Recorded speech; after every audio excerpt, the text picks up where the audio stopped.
আসসালামু আলাইকুম রহমতুল্লাহ বারাকাতুহু।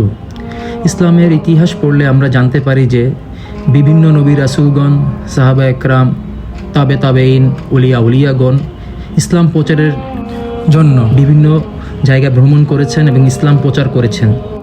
আজ আমি চীনের গুয়াংজো শহরে সাহাবী হযরত সাদ ইবনে আবি ওয়াক্কাস রাদিয়াল্লাহু তাআলা আনহুর রওজা শরীফে এসেছি জিয়ারত করতে। 2007 সাল থেকেই আমি এখানে যতবার পেরেছি জিয়ারত করেছি।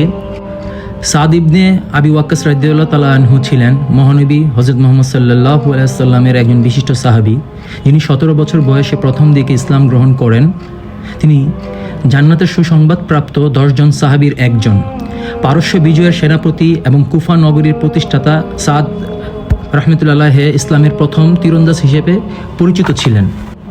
তিনি রাসূলুল্লাহ সাল্লাল্লাহু আলাইহি ওয়াসাল্লামের একজন আত্মীয় মামাতো ভাই ছিলেন। ইসলামের ইতিহাসে তিনি 17তম ব্যক্তি হিসেবে খুব অল্প বয়সে ইসলাম গ্রহণ করেন। কূটনৈতিক দায়িত্ব নিয়ে তিনি চীন ভ্রমণ করেন।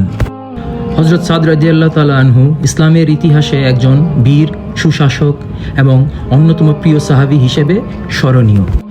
তিনি সর্বশেষ মৃত্যুবরণকারী জান্নাতের সুসংবাদ প্রাপ্ত সাহাবী। এই ওয়ার্ল্ডটিতে চীনা ও ইংলিশ ভাষায় তার জীবন বৃত্তান্ত লেখা আছে। সকাল সকাল আমি চলে আসি তার রওজা শরীফ জিয়ারতের উদ্দেশ্যে। সকাল থেকে বিকেল 5টা পর্যন্ত মাজারটি খোলা থাকে। আমার ডান পাশে বা পাশে বিভিন্ন সাহাবা একরামের কবর আছে, যার বয়স আনুমানিক 1300-1400 বছর হবে। আল্লাহর সাহাবা একরামের রওজা শরীফে আসতে পেরে নিজেকে খুব ধন্য মনে করছি এবং অন্যরকম একটা প্রশান্তি পাচ্ছি। এখানে আমি কিছু সময় কাটাই, দোয়া দুরুদ, জিকির আজগার, রাসূলের শানে দুরুদ পাঠ করি এবং মনে প্রশান্তি আসে। আল্লাহ এই সাহাবীর উসিলায় আমাদের সমস্ত গুনাহ ক্ষমা করে দিক, আমাদের জাতিকে এবং দেশকে ভালো রাখুক। এই সাহাবীর উসিলায় যেন আমাদের সমগ্র মুসলিম জাতিকে আল্লাহ শান্তিতে রাখে। এখানে প্রায় 40 জন সাহাবীর কবর আছে বলে জানা যায়। এটি অত্যন্ত শান্ত এবং প্রচুর পুরনো গাছপালা ও সবুজে ঘেরা। মনের প্রশান্তির জন্য হলেও একবার এসে এখানে জিয়ারত করতে পারেন।